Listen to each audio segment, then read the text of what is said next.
Hello, Southwest Florida homeowners and homebuyers. Welcome to the 239 Real Estate Roundtable podcast, your go-to source for navigating the vibrant real estate landscape of our beautiful region. I'm your host, Kevin Tremmel, a local real estate agent, leader, and investor here in Southwest Florida.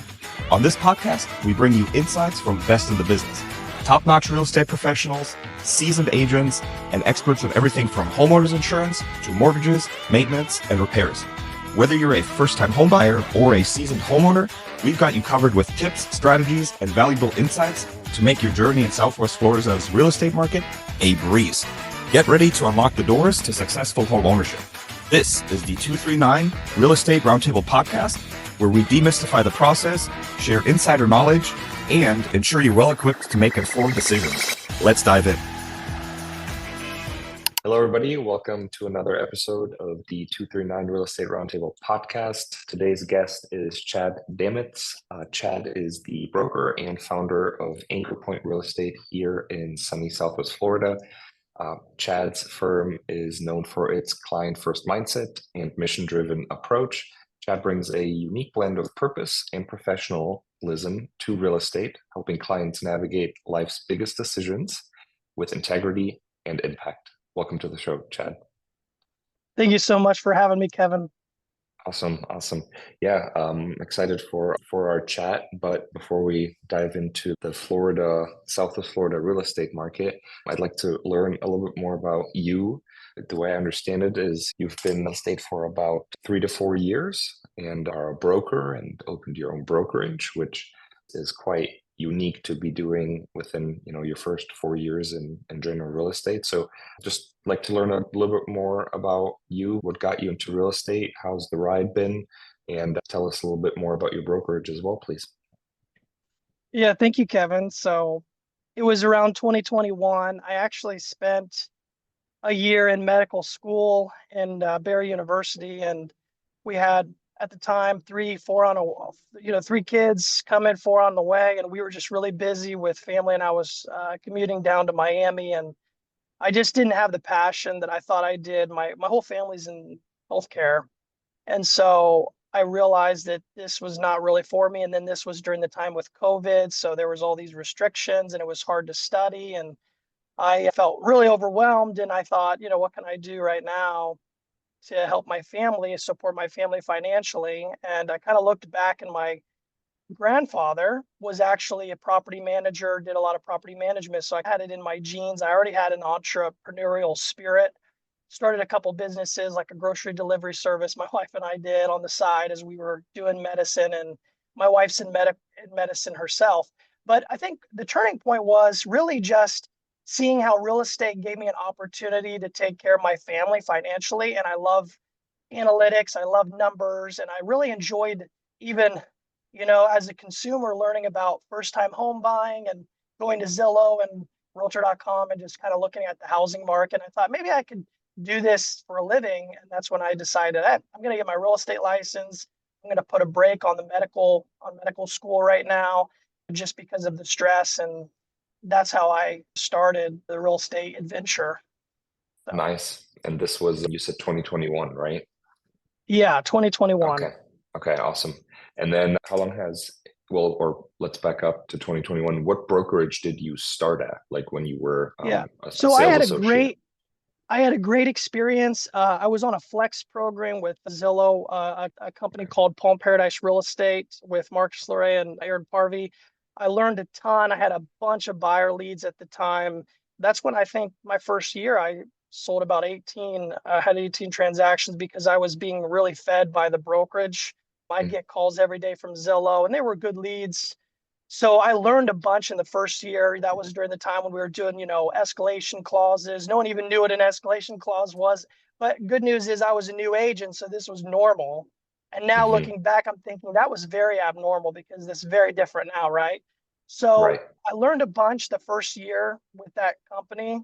And then Coldwell Banker came along, and they had some incentives for me to join because of I was, doing well my first year. So I had a 3-year, like a year or two commitment with them. And so I went ahead and signed on with Coldwell Banker for a couple of years. I joined a team and learned a lot about what it means to start a team. It was with the Newman team, Eric Coldwell Banker in Fort Myers.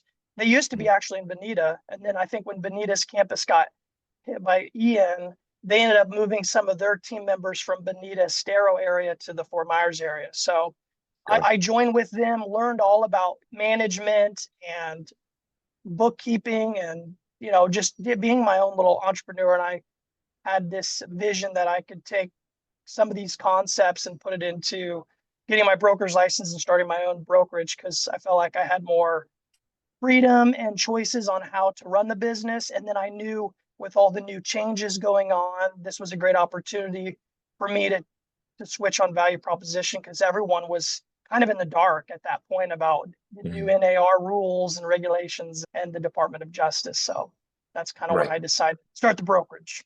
Okay, so this was what, about a year ago, plus minus a Yeah, couple months, June. something Actually, like it's that? been just exactly, it's been just 1 year. So it's been a steep learning curve. I've really enjoyed it. And, I'm continuing to grow right now. I think a lot of the fruit of my labor the last 6 to 12 months are starting to move into now with getting the listings, but it hasn't been a tremendously phenomenal year. But, I have another agent who sold 2 homes already, and then I've sold 5, and we got a couple, 3, I think, under contract, and some others that are coming along the way. And then we have 14 listings right now on the market currently. But, just really trying to work the model, because we're not, we're just learning as things go, as developing our value proposition. So now, can you touch a little or explain a little bit more about the business model? 14 listings in today's market is, it's not nothing, obviously, for a broker and one sales associate that's been open for about a year. So tell us a little bit more. I'm sure a lot of people would love to know, like, where are these listings coming from? Are these just traditional listings, or are these relocation, or like, where are they coming from, and how did you get that to work and scale? yeah, great question. So what I've used is innovative techniques with following up with leads, let's say on Zillow.com, who have already given me the information that they're putting their home on the market. They have a property description. So a lot of times I'll even use ChatGPT to analyze the property description and also learn about what this person's intention is to putting their home on the market. And then I want them to know that I care about, hey, I love your home. I realize that, in this community, and that you're looking to sell it for this price. So I kind of meet them where they're at. They're like, some of them are like, wow, you didn't just try to get my listing. You actually read the property description. You gave me feedback and shared your value proposition with me, which I have a partnership with homes.com. So we get virtual Matterports done. And then they do retargeting ads where some of my I'm listings, familiar. it's hard to believe, like I have a listing in Southeast 36th Street in Cape Coral. It's got like over 200,000 views. Now, I wonder, how the data analytics, but that's what I see on homes.com. And, so I show them that. I show them that we're going to do 3D Zillow for you, professional photography, open houses. We've been big on the open houses in this market. So a lot of the for sale by owners realize, okay, this is something that has been, I say, give it 30 days, see if you can do it on your own. If not, I'd be happy to sit back and give you at least free comparative market analysis. I even do that even when I reach out to them. I already give them free comps, but not too pushy to say, hey, I just want you to see what's familiar in your area, and I want to serve you and help you out. Here's the market update for Lee County and Collier County, and just to give them data, give them information. So. Value forward. And so it sounds like most of these, or like your little niche, I'm just going to call it, or your strategies, it sounds like for sale by owners, but then you have a kind of unique approach when targeting them. Am I understanding that correctly? So I'll do follow up with CRM that I have with Follow Up Boss, and I'll put them on like a 7-day email campaign and also a text campaign, and share with them, hey, wanted to just follow up with you again about your listing. Did you have any other questions? And then typically a lot of them will at least meet with me and talk to me, and I'll give them show them like what our value is and what we can do for them. And that's when I talk about all the marketing techniques, the open houses, the advertisements that we do, Facebook, social media, those kinds of things. Gotcha. In addition to for sale by owners, I do pay about a monthly fee with zbuyer.com. Mhm. And zbuyer.com are mostly seller leads as well. And so I do have, I would say, about 6,000 people in my database right now that we follow up with, some on, just following up on a weekly basis. Gotcha. And then when these for sale by owners, you do traditionally like the first initial outreach is a call though, I'm guessing, right? And then you kind of put them on that drip campaign. Yeah, so I'll call them, text them, email them if I can. Typically they'll have the phone number on Zillow. And I Mhm. always read the property description and make sure they don't want a realtor to talk to them. But my first conversation is more just, hey, how can I help you? What's your Yep. motivation? And give them options. Even say, hey, if maybe you can start out with a flat fee, put your home on the market with the MLS, at least try that out, because you're not getting all of the marketing exposure that you would like as a for sale by owner. And so I would even encourage them to do different alternatives. And then if that doesn't work and they want more of a concierge level service, then to reach out to me. And the other thing I'll tell you is commission for me. I can negotiate my commission, as we all can, right? Because commission is negotiable fully at all times. So what I do is I kind of share that. And sometimes the other agent makes more money than I do as a cooperating Mhm. broker. I actually encourage them, hey, look, you got to give at least 2.5, 2 to 2.5, 3% to the other agent. If I come down to 1.5, that's fine with me. I'll gather the listings. I want to mitigate your costs. Or if I come down to 2%, I'm willing to be flexible. I'm willing to Yeah. take the list, but not be pushy on the 5-6%. So I think that's what Yeah. differentiates myself too, is that I'd rather make this amount than a little bit more, but lose the listing. So I'm Yeah. more flexible on that. And I know, you have a managing broker and a principal broker, and there are some transaction fees and things like that, but I'm more flexible on Gotcha. able to negotiate my Yeah. price. And then it sounds like you're offering almost different packages. I don't know if that's how you brand it, but if someone comes to you and says, look, man, I've sold, I'm in my 60s. I've sold 10 homes by myself. I don't need you, but the MLS would be Yeah. nice.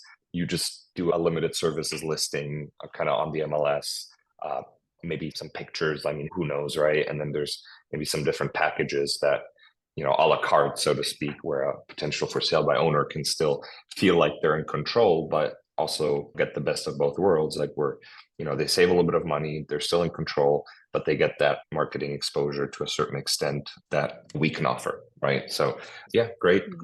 So I hope I described that correctly, right? Correct me if I'm wrong, but that's kind of what it Yeah, sounds no, like. that's good. I typically will do full level service, no limited listing agreements. All of mine are full service, but like Gotcha. I'll do recommend maybe, a flat fee MLS from, Gotcha. Okay. that we've got Gotcha. several here, just as a referral to say, or not even as a referral, Okay. just to say, hey, try Gotcha. them out first. If that doesn't work, then you can come to me and I can Oh, really help you with the contracts, negotiation, all of that. But gotcha. sometimes the for sale by owners are like, I'll just put on the MLS. I know how to do the seller's disclosure, the riders, get all Mhm. the, even though, then I start asking them questions. Do you know that right now, as of October of 2024, we have to have a flood disclosure notice, whether you're in a flood zone or not? They're like, oh, I didn't know that. I'm like, hey, that's important.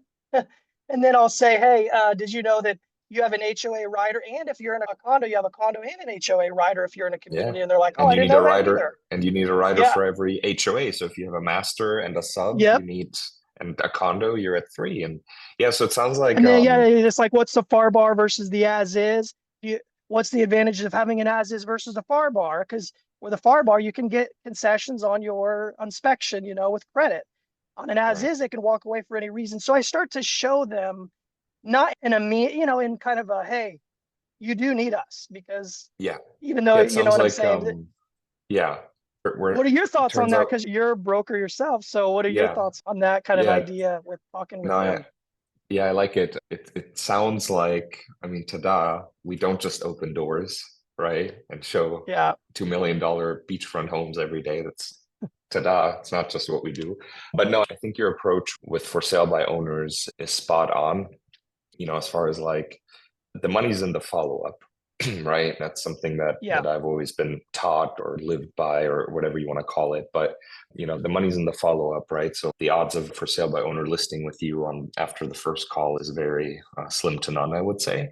But if you can position yourself right from the start as a go-to source for value without really maybe expecting much in return, I think naturally, right, it's a numbers game. I mean, are they all going to list with you? Probably not. But if you position yourself as the go-to source kind of from day one, especially in today's market, right? I mean, odds are that they will list with someone at some point Hmm. because the seller's market, as you know, are gone. It might have been a little bit easier to do a for sale by owner in 2021 or 2022 when you could fog a mirror and you could sell a home, right?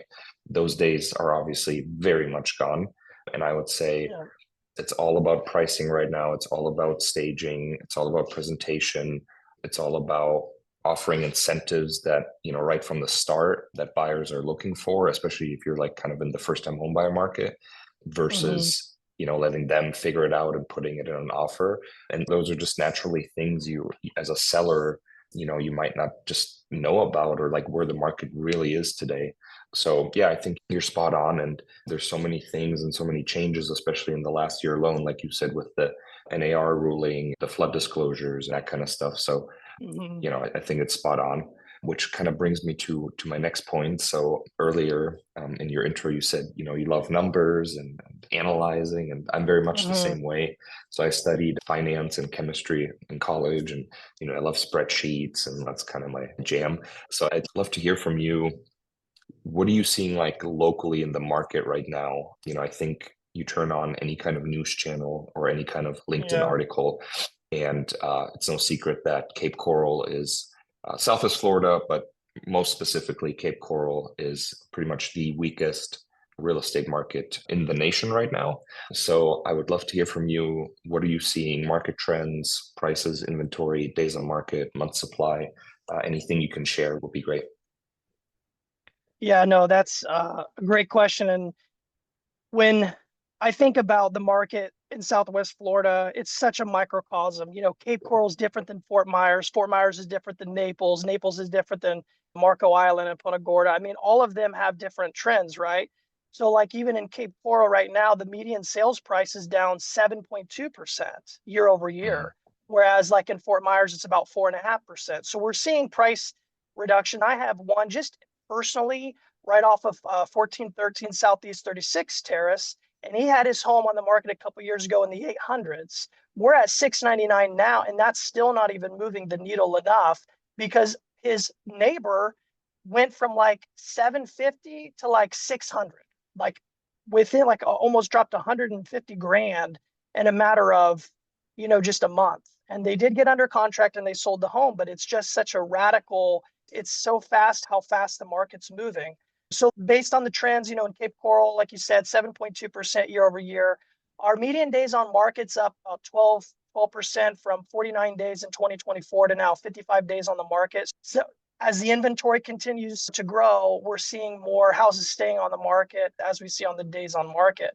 An interesting trend, though, that I found, and just looking up on the Florida, these are all from the Florida Gulf Coast MLS, is in Fort Myers particularly, I noticed that the inventory back in January, we had like, it was actually at 10 to 11 months supply of inventory for single family homes. And we're now down to about 6.5% of inventory. So I've noticed that our inventory is actually getting more towards a balancing market, but prices are Yeah, still dropping. And yeah, I was in Veranda and River Hall, mhm, and there are homes I couldn't even believe where the price is. So I'll just say this, yeah, and I want to hear your thoughts too, because you're in the market every day as well.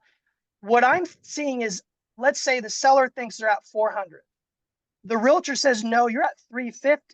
But the market is actually telling you you're both wrong. It's like 300. And we're trying yeah. to catch up because it's almost so much of a quickness that we're not catching up. And that's just my own personal how I've experienced it. I don't know if you've experienced that or if I'm still maybe not pricing it the way I should be, but I'm not. Maybe we've got to be more aggressive.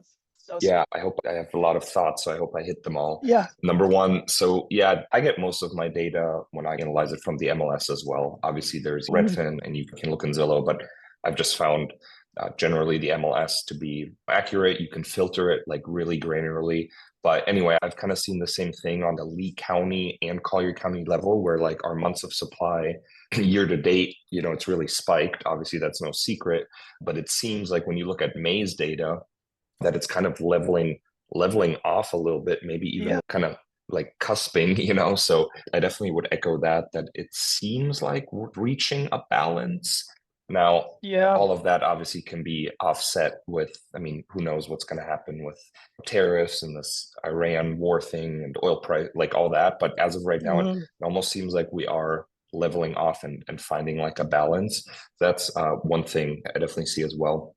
And then, yeah, it seems like, versus during the COVID years, you could price your home ahead of the market because you knew that the market would catch up, right? So let's Hmm. say the house next door that's identical to yours just sold for 400 like last week. You could have listed your home at 415, 420 because the market was Yeah. going that way, right? Now we're in complete opposite where you almost got to like undercut or chase the Yeah. market because let's say, same example, your neighbor sells today or yesterday for 400.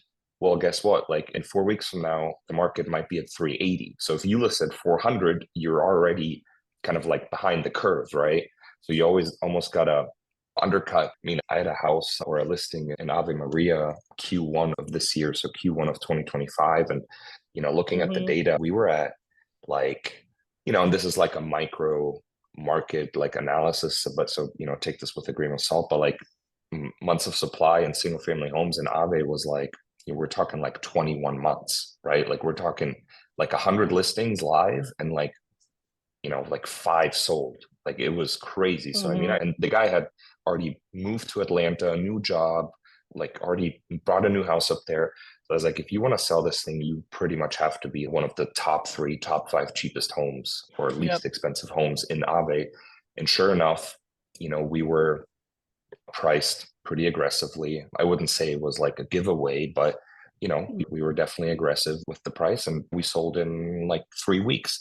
So that's another thing too. I mean, houses are still selling, people are still buying. It's just Yes. at what price, right? And then to your last point, I think that I'm a huge believer and I'm a huge advocate of new construction always. I mean, I Hmm. think it's not even close. I think it's right now, it's the best play in town when you factor in closing cost incentives, pricing of homes, interest rate incentives, all that. So I think the new construction market is really hurting the resale market. Going back to your Yes. example, like River Hall, Veranda, Lennar, D.R. Horton. Yep. I do a lot of first-time homebuyer stuff in Lehigh. I mean, there's a community called Savannah Lakes. It's like Lennar's kind of newest community out there. They're building about 1,200 homes plus minus. You can get a 3-bedroom, 2-bathroom, 2-car garage home, brand new, with about 1,500 square feet, tile, quartz countertops, tiled showers for about 260. Yeah. Yep. So versus you look at the resale market, like in Lehigh, that same home, 5 to 10 years old, you're somewhere in 300. Now I understand it's a bigger lot because it's not in an HOA. I understand that, but you're at a 6.5 to 7% interest rate. You maybe got to fight for your closing cost incentives, on the resale market, stuff Yep. like that. So I think, the builders are not, I don't mean this in a bad way, but they're kind of killing the resale market right now because all they care about is just building, selling, building, selling, building, selling. Versus I understand like for your average Joe seller, the difference between getting 50 grand out of my sale or getting 70 grand out of my sale or whatever the numbers may be, like that's a lot of money, right? So yeah, that's kind of my thoughts generally on the market. So I really think sellers have to really think about their motivation, right? If there's sickness and you need money, if you're relocating, that kind of stuff, yeah, sell your home, but be prepared to, take some lower offers than probably even the list Yeah. price. And if you're like, oh, I just want to see what I could get for my house right now, or let's just test the market, don't even waste anybody's time because you're not going to sell, right? Or you're at least Yeah. not going to sell probably at the price that you want. So, yeah. 100%. And I would tell you the same exact thing. If you're selling, you may sell low, but you can buy low. So you're going to make a deal. It's all a balanced market because, as you know, during the time with the escalation clauses and COVID, where prices were going up so much, you may be able to get a good deal on selling your home, but then it was very difficult to find a home. And if you found a home, you'd be paying $15,000, $20,000 over the appraised value. And then you had to put in an addendum saying that you're going to match the appraisal value or they'll move on to the next buyer. So I feel Yeah. like in this market, if you're selling to buy, it's a good time. Because then you can, if you sell low, you're going to be able to buy low. Like I was in River Hall yesterday showing, 10, 12 properties, and you couldn't compete with the new construction. It was 330. The lowest resale valued home in there was 350. And this one, that 330, was brand new home. That one was built in 2000, I think, 6 or 7. And they cut the price as much as they could. So I guess the point Yeah. is that if you sell, you may sell at a disadvantage, but if you want to buy something new, like you said, new construction, they're all out there. And they have to Yeah. get inventory sold, whereas you don't have an emotional attachment with the resale. I think can be difficult for the homeowners. Yeah. Yeah, for sure. But which brings me kind of to my next question. Obviously, like we said, and this is obviously a fact, like life still goes on, right? No matter what the market is like. So, life events happen. So what would you Yeah. say for people that, really have to sell their home? What's kind of the best strategy for getting top dollar even in today's market? And when I say top dollar, I mean, market value. Obviously, today's top dollar is different than 3 years ago top dollar, right? So what would you say are kind of like the best strategies to get it in even today's market? That's a great question. So as a listing agent, we don't have as much leverage as the buyer agents do. And I think that is a discussion that you need to give foresight to your sellers right away, not to discourage them, but to give them kind of the reality that they're going to come along with the inspection. They're going to try to get repair costs. We've got 1 or 2 offers in the last 6 months. So they know that we've been on the market for some time. So in order to not to alleviate that, but to not have that become an issue, is pricing strategy right off the gate, making sure you're even a little bit under the market. Like if you have, let's say I'm just using this as an example, townhomes in this particular community, and they're all around 250. Well, let's price around 230. Let's see if we can get, or 240, because by the time we sell that home, those homes are going to be like 215, 200. But if we sell now at 230, a little bit below what the market is telling us, we'll get out there in time. Because I've had this happen so many times where I'll tell like a seller, hey, these prices are going to drop. So if we drop just a little bit now, it's better in the end than to wait. Yeah. So that's one option. I think another option is really you need to show your value. They want to know that you're working hard for them, not that you just want to do a price cut. So my price cut or price reduction or price improvement, right? We use all these terms. It is what it is. It's a price cut, right? It's not really an improvement because who does it improve? It doesn't improve my seller. I don't want that to happen. I want to do everything I can not to do a price cut. So I'm going to say, look, I'm going to do these open houses. I've done email campaigns, marketing for you. I've sent I did the virtual home with homes.com. We have X amount of views. We're doing everything we can. I'm using the reverse prospecting on my open houses. During that 2-hour time, I call everyone on reverse prospecting and say, hey, I know you have a buyer potentially interested in it. We're paying, our co-broke is 2.5%. Bring me a buyer.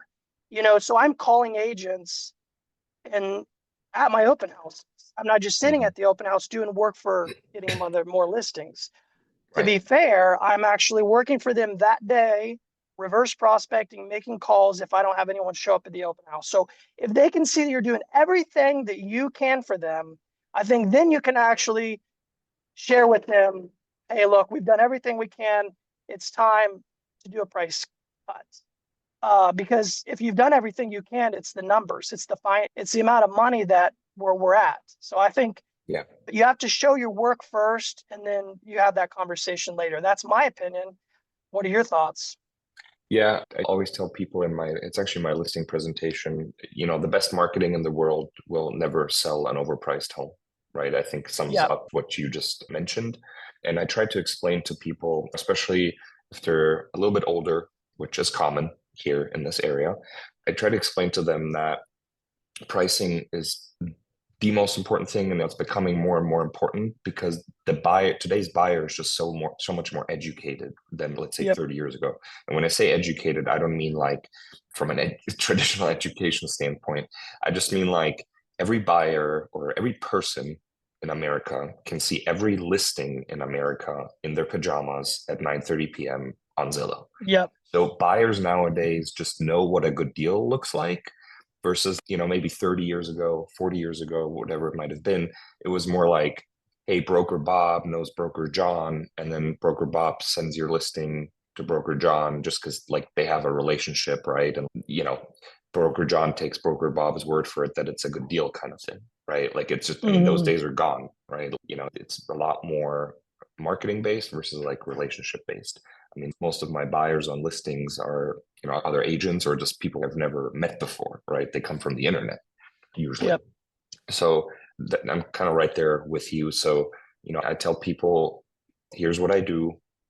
I'm an open book. I send them our board as a very nice app called List Track, where every Monday Yep. they get like kind of an update on like sources. And then I'm a homes.com member as well. So, with the retargeting ads. So I think Yep. if you can back it up with proof, goes back to our data forward Yep. thinking, right? You can back it up with proof, like, hey, look, this is how many people like have looked at the ad or whatever, and but there's no calls, and it's not transitioning into showings, and it's not transitioning into offers, then you just know it's the price, right?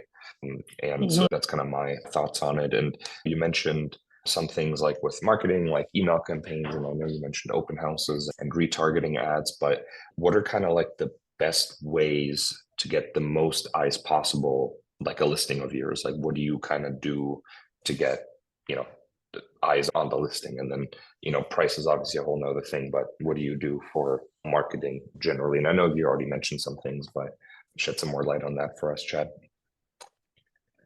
Yeah, I think the big key when I list a property, I do use all of, let's say, the bells and whistles of those big companies like Zillow and Homes.com with the Matterports. And then I do 3D Zillows as well. I also do like my YouTube channel. I had a big one. I have it still currently on the market, 11240 Paywan Shores. It's in Cayo Costa. It's on the island. I spent a lot of, some money on YouTube views. So try to get marketing out through my YouTube channel. I think I had about 8,000 views. And then, homes.com, Zillow, I use the 3D Zillow. So if someone wants to see that home, it's really hard to get out on the island. You got to take a boat off of Right. Bokeelia and then Pine Island. And then, so they got to definitely be pre-approved and, proof of funds to get Yeah. out there. So I thought, but what's the best thing I can do for someone that may be European, or maybe they're in Chicago, or maybe they're local, is to give them the option to see it, virtually. And homes, the Matterports, I think, are the best as far as the quality. But giving them all the options that way, and then the open houses, like I said, that's part of my what I do, and then the reverse prospecting with making calls to get broke, to get eyeballs on there too, because I know that they have a lot of buyers as well that they're working with. I don't really do a whole lot of bulk mail Mhm. campaigning, though maybe, some it works for really well, but that may be something I'd be open to doing if that's going to bring back leads or help sell the listings, giving them out to people in the neighborhood and the community. But oftentimes I find that is not always resourceful. So, but, I'm Mhm. open to all different types of strategies and tactics. I've Right. utilized a lot on ChatGPT with follow-up emails, and I obviously review all of them before I do it, but it's nice to have it automated, to have everyone on some kind of drip campaign, like, hey, just a reminder, this is our listing. Or if I do a price cut, I use Squarespace with my website, and on my website, I have a lot of realtors on there, because they're in their MLS. So I'll send them out if I have a price reduction on my listing. So let's say Yeah. we dropped the price 50 grand, which I just did in one in Lely Island. We just or Lely Islanders Estates. Yeah. We Yeah. just dropped 50 grand. So I got to do a big email campaign. I want all the realtors to know that. Yeah. So, I'm learning every day on this, and trying to learn new strategies and what works best and what doesn't work. Cause you have a budget too, and that can get expensive. And I've seen some of these really great agents. I mean, unbelievable agents, even on Fort Myers Beach. Some of them have 140 listings. I can't even fathom that. Mhm. And only like 4 under contract. What do you do with that? Yeah. So And it's the like calls from the we, sellers you're getting on a daily basis. yeah. So even me with having those listings and maybe 1 or 2 under contract, that's still, you want to be at least 10% or more on getting under contract. Yeah. Otherwise, Yeah. it's going to be, you're not going to run out of Spinning money your in wheels. marketing. Yeah. So Yeah. I mean, recently, and I don't know if that was the right play, but over the last 6 months or so, I've actually kind of decided, this doesn't happen often, but I've decided not to take, 1 or 2 listings because like we just could not agree on price. And I'm like, look, it's not going to sell. Like, I mean, look at the data, right? And I bring probably more than most agents when it comes to CMA. I bring MLS printouts, I bring expireds, I highlight stuff, and I'm just like, look, mhm. look at the data, right? And no hard feelings, right? But we just decided not to work together. And then I warned these folks, like, an agent is going to come in here and they're going to do what we call in the industry buy your listing, right? They're just going to say, what do we list it at? And you're going to say price X and they're going to say done. And then they're going to beat you down on price over the next, 2 to 3 months. Yeah. And sure enough, that's exactly what happened. They listed it at the price that they wanted. And then every 3, 4 weeks, I saw, price cut, price cut, price cut. And it ended up selling. So for me, like for the agent, obviously it was a commission either way.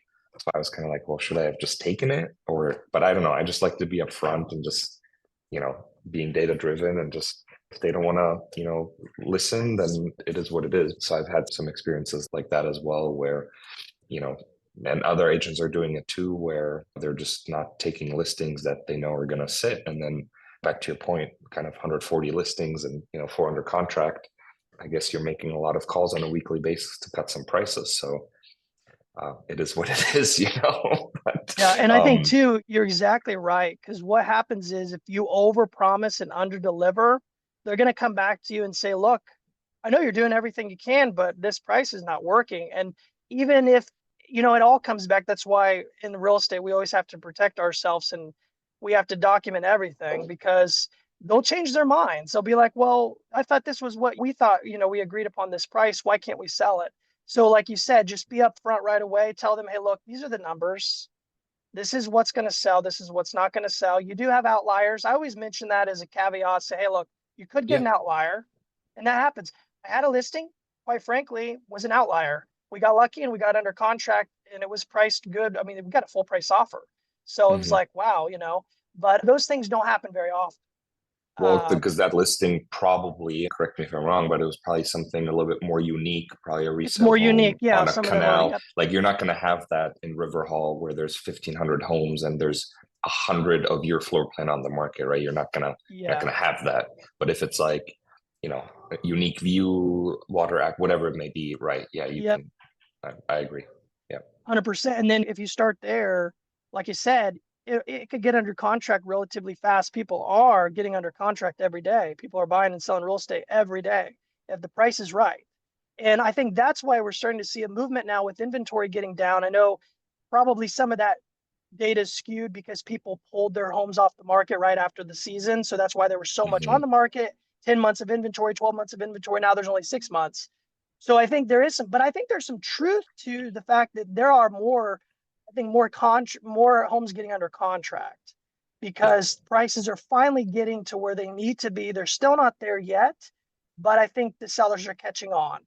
And I always Yeah. say, and I don't know what your thoughts are on this, like the news is always about 2 or 3 months behind what we're seeing in action.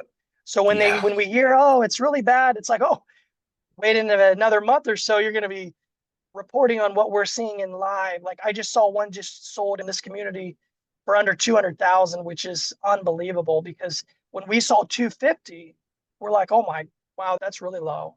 And that's not even Yeah. low now. That's normal. Yeah. So Yeah. Yeah.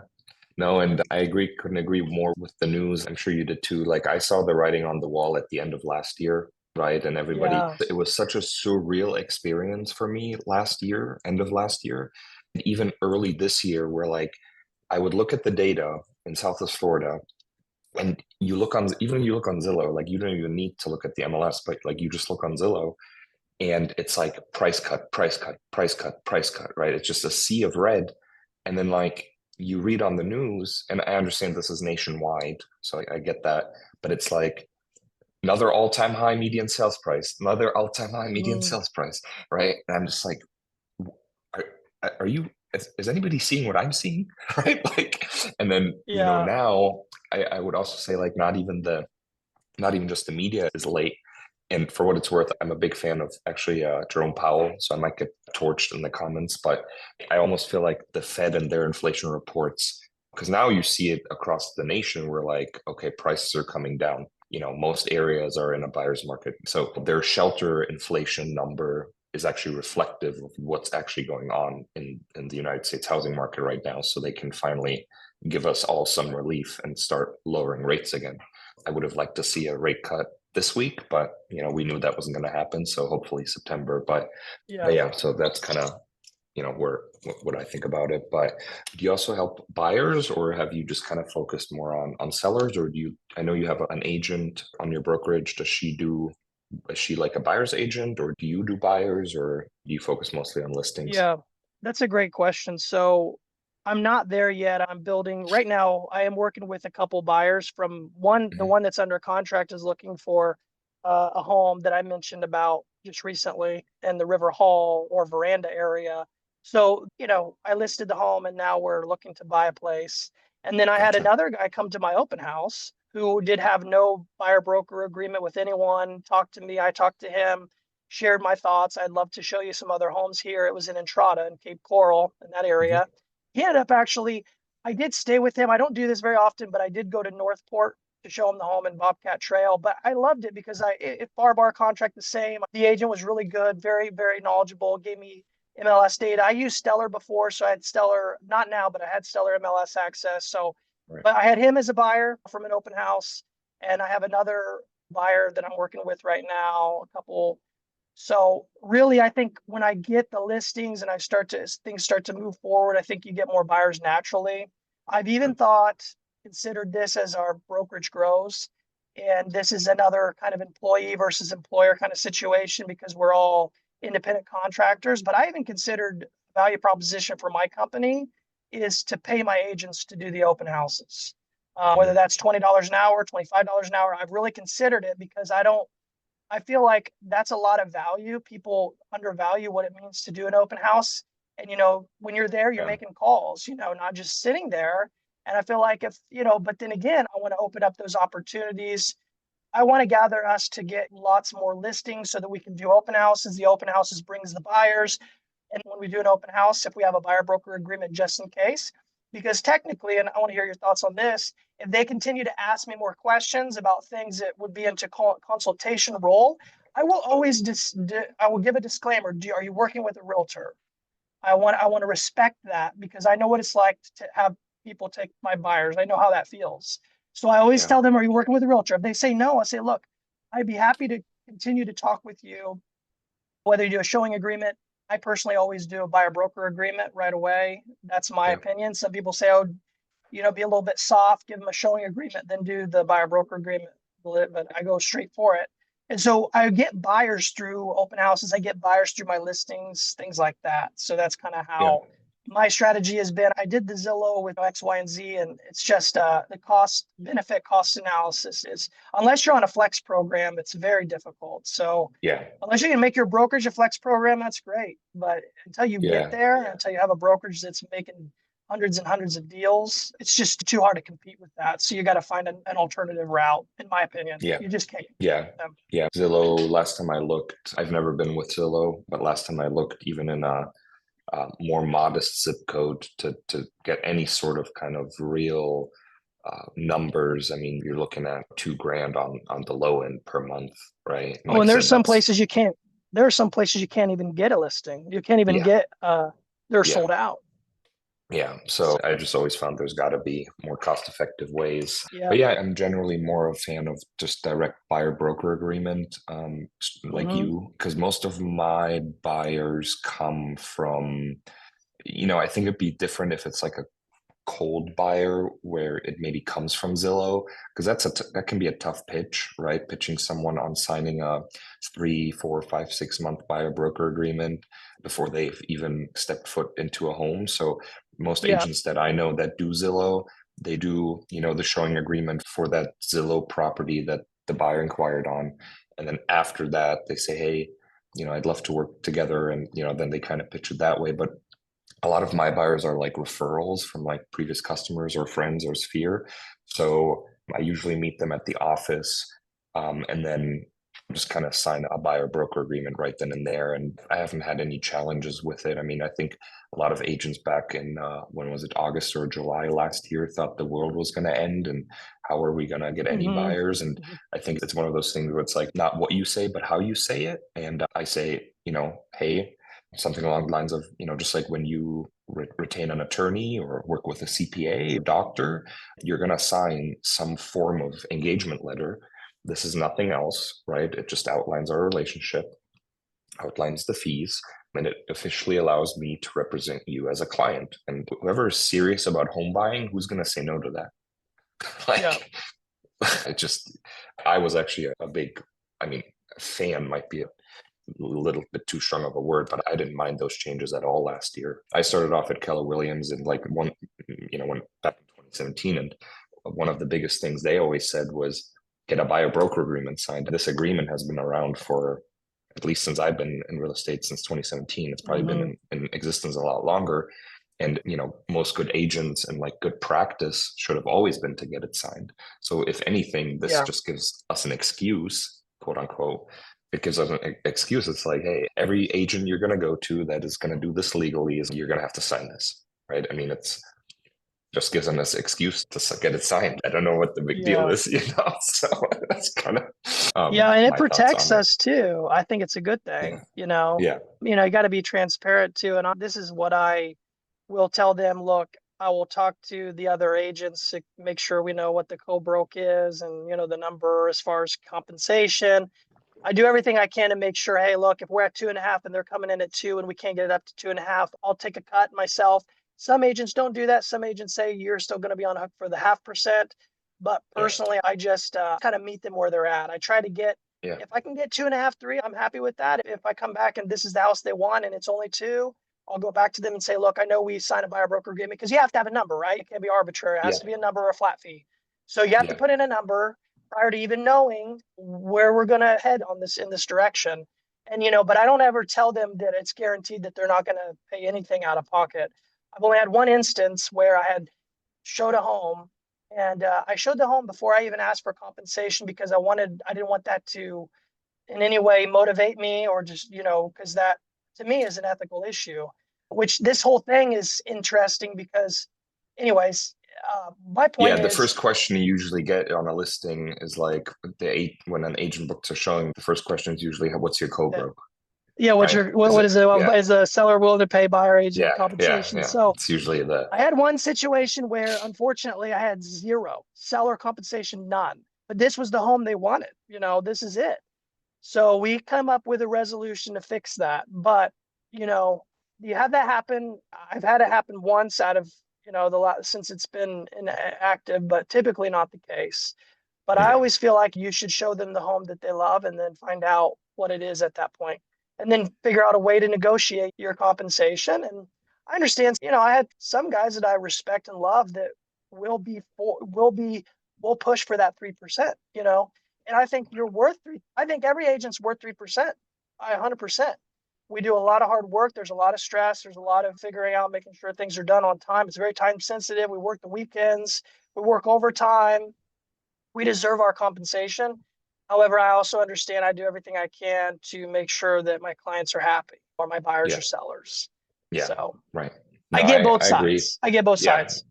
I agree. But I think all in all, it's a good thing, and give it another year, and Yep. this will be the There's new more norm, transparency. and everybody will have forgotten about this anyway, and this will just be the new standard, and nobody even Yep. remembers pre 2024 summer of pre summer the time before summer of 2024. No one will even remember. So, well, Chad, it's been a pleasure. I want to thank you for your time and your knowledge and your expertise. I think we had a great discussion. I really enjoyed it. Yeah. So thanks for taking the time today out of your busy schedule. We will, of course, link your contact information in the description down below. But if somebody wants to get in touch with you, all things real estate related here in Southwest Florida, Lee, Collier, Charlotte County, where would be a good place for them to start? Yeah, they can give me a call. My phone number, 239-785-6986. They can also visit my website and contact us page, fill out information, and you can go to my email and I'll follow up with them. But yeah, they can call me or text me or email me at that number. Awesome, man. Well, thanks for your time, and I hope you have a great rest of your day. And thank you, Kevin. I really appreciate giving me the opportunity to share my thoughts, and thank you for all the hard work you do in real estate yourself here in the wonderful 239 area. Yeah. Thanks, Chad. Appreciate it. All right. Yeah. All right. And that wraps up another insightful episode of the 239 Real Estate Roundtable podcast. I hope you enjoyed our discussions and gained valuable knowledge to enhance your home ownership journey here in Southwest Florida. A big thank you to our incredible guests and, of course, to you, our listeners, for joining us.